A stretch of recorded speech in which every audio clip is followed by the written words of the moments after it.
If you ever have a material you want to reuse later, or want to create your own seamless tileable textures, this is one of the fastest ways to do it. We're using Simple Bake inside Blender to get a clean square bake, and I'll show you how to fix a cycle shading issue while we're at it. To get this tool for yourself, just head down to the description to find a link, hit like and subscribe, and now let's get creative. When I want a material I can tile across different assets, I keep it simple. I drop in a default plane, which is already unwrapped to a perfect square. That gives me a clean, even UV space for baking. This works great for anything tileable. You can use any texture. Something already tileable is best, but if you know how to create an anti-tiling node setup, anything will work. If you don't know how to fix repetitive tiling, make sure you keep tuning into the channel and I'll release a video explaining the process. Today, I'll grab a fabric from the Retro Violet Studios fashion set. Everything in here tiles seamlessly already, and I'll drop it straight onto the plane. Then I'll hop onto the shader editor and scale it how I want. From there, it's pretty much the same setup as usual in Simple Bake. Make sure all my maps are selected, set the plane as the active object, and hit bake. I don't need the plane in the final export, so I'll turn off export mesh before baking. If you're new to Simple Bake, I'll link my other video in the corner now and down in the description below so you can get a little more familiar with the tool.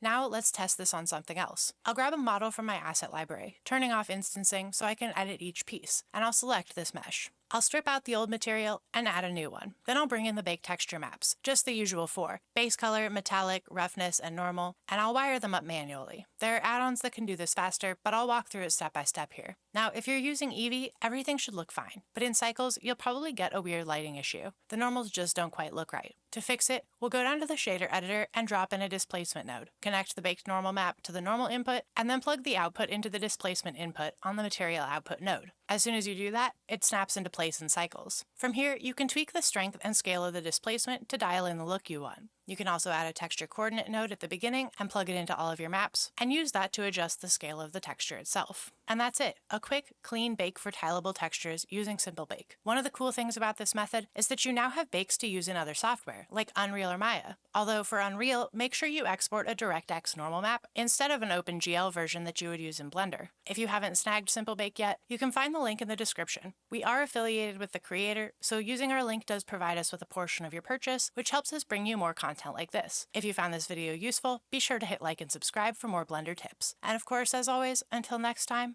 take care of yourself and each other.